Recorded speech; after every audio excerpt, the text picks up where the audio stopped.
എല്ലാവർക്കും എൻ്റെ പൊൻവീണ യൂട്യൂബ് ചാനലിലേക്ക് സ്വാഗതം.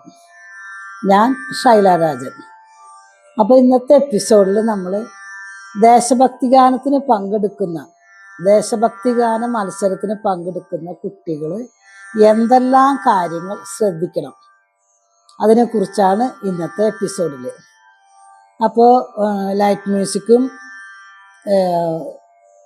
ക്ലാസിക്കൽ മ്യൂസിക്കും ഗ്രൂപ്പ് സോങ്ങും പോലെ തന്നെ ദേശഭക്തി ഗാനത്തിനും LP സെക്ഷൻ സബ് ജില്ലയിലേക്കും UP സെക്ഷൻ റവന്യൂ ജില്ലയിലേക്കും ഹൈസ്കൂൾ ഹയർ സെക്കൻഡറി വിഭാഗം സ്റ്റേറ്റിലേക്കാണ് മത്സരം നടക്കുന്നത്. ദേശഭക്തി ഗാനത്തിൻ്റെ സമയം 5 മിനിറ്റാണ്. 7 കുട്ടികളാണ് പങ്കെടുക്കുന്നത്. അപ്പോൾ നമുക്കിനി പാട്ടിൻ്റെതായ എന്തെല്ലാം കാര്യങ്ങൾ ശ്രദ്ധിക്കണമെന്ന് നമുക്ക് നോക്കാം. ഇന്ത്യയിൽ സംസാരിക്കപ്പെടുന്ന 22, 23, 24 ഭാഷകളിൽ നമുക്ക് ദേശഭക്തി ഗാനം പാടാം.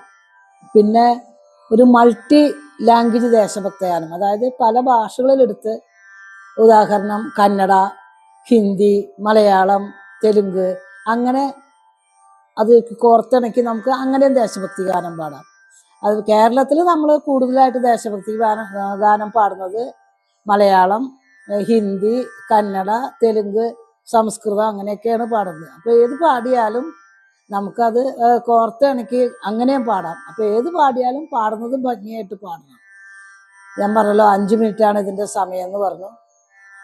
പിന്നെ ഏത് ഭാഷ എടുത്താലും ഈ മറ്റു ഭാഷകളെടുക്കുമ്പോൾ അത് സാഹിത്യത്തിന് ഒരുപാട് പ്രാധാന്യമുണ്ട്. അപ്പോൾ നമ്മൾ കൃത്യമായിട്ട് കുട്ടികൾ നന്നായിട്ട് ഉച്ചാരണ ശുദ്ധി, അപ്പോൾ മറ്റു ലാംഗ്വേജ് എടുത്താൽ നമുക്ക് ആ ഉച്ചാരണ ശുദ്ധി അതിൻ്റെ അർത്ഥം മനസ്സിലാക്കിയാലും നമുക്കത് നന്നായി ഫീൽ ചെയ്ത് പാടാൻ പറ്റുള്ളൂ. അപ്പോൾ അതിലൊക്കെ നല്ലത് നമ്മുടെ കേരളത്തിലുള്ള കുട്ടികൾ മലയാളത്തിൽ തന്നെ പാടുന്നതായിരിക്കും കൂടുതൽ ഭംഗിയാവുമെന്നാണ് എനിക്ക് തോന്നുന്നത്. അതുപോലെ തന്നെ നമുക്ക് ശ്രുതി ബോക്സ് അനുവദനീയമാണ്.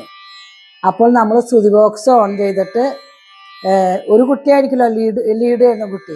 അപ്പോൾ നമ്മൾ സാ പാ സാ, അതിൽ 2 കുട്ടികൾ സാ. അപ്പോൾ നമുക്ക് സ്വരം പാടില്ല. അപ്പോൾ നമ്മളൊരു ഹമ്മിങ്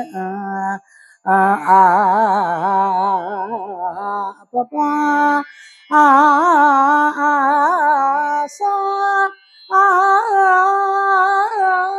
അപ്പോൾ അങ്ങനെ 3 ശ്രുതിയിൽ ഒരു ടൈമിൽ കുട്ടികൾ പാടി സ്റ്റാർട്ട് ചെയ്യാം. അപ്പോൾ അത് വളരെ ഭംഗിയായിരിക്കും. പിന്നെ കുട്ടികൾക്ക് അറിയാം, ഇപ്പോൾ കുട്ടികൾക്ക് പേടി അങ്ങനെ ഒരു പ്രശ്നം പഴയ കാലത്തെ പോലെ ഞങ്ങളുടെ കാലത്ത് പേടിയാണ് കുട്ടികൾക്ക് സ്റ്റേജിൽ കയറാൻ. ഇപ്പോൾ കുറേ അവസരങ്ങൾ ഉള്ളതുകൊണ്ട് കുട്ടികൾക്ക് വേദിയിൽ കയറി കുട്ടികൾക്ക് പേടി എന്നൊന്നും അറിയില്ല. അപ്പം നല്ല എനർജിയോടുകൂടി 5 മിനിറ്റുള്ളൂ, നമ്മൾ നല്ല എനർജിയോടുകൂടി നല്ല സാഹിത്യ ശുദ്ധിയോടുകൂടി തന്നെ ഓരോ വാക്കുകളും തറപ്പിച്ച് പറയണം. തറപ്പിച്ച് പറഞ്ഞ് ശ്രുതി ശുദ്ധമായി ലയിച്ച് പാടിക്കഴിഞ്ഞാൽ നിങ്ങൾക്ക് 1ാം സ്ഥാനം കിട്ടും. നല്ല പാട്ട് സെലക്ട് ചെയ്യാം. ഇപ്പം 75ൻ്റെ നിറവിലാണ് നമ്മൾ നിൽക്കുന്നത് സ്വാതന്ത്ര്യം കിട്ടിയതിന് ശേഷം. അപ്പോൾ നിങ്ങൾ നല്ല ആത്മാർത്ഥമായി നല്ല സോങ് സെലക്ട് ചെയ്യുക. എന്നിട്ട് ഒരു ഗുരുവിനെ കണ്ട്, നമ്മൾ യൂട്യൂബിലൊക്കെ അടിച്ച് നോക്കാതെ ഒരു ഗുരുവ് മുഖത്ത് നിന്ന് ഒരു ഗുരുവിനെ കണ്ട് നമ്മൾ ഇന്ന പാട്ടാ പാടാൻ പോണെന്ന് പറഞ്ഞ് ആ ഗുരു പറഞ്ഞു തരുന്നത് പോലെ നിങ്ങൾ പാടിക്കഴിഞ്ഞാൽ നിങ്ങൾക്ക് എന്തായാലും 1ാം സ്ഥാനം കിട്ടും. അപ്പോൾ നിങ്ങൾക്ക് എൻ്റെ വീഡിയോ ഇഷ്ടമായി കഴിഞ്ഞാൽ സബ്സ്ക്രൈബ് ചെയ്യാത്തവർ സബ്സ്ക്രൈബ് ചെയ്യുക, ലൈക്ക് ചെയ്യുക, കമൻറ്റ് ചെയ്യുക. അപ്പോൾ അടുത്തൊരു വീഡിയോയുമായി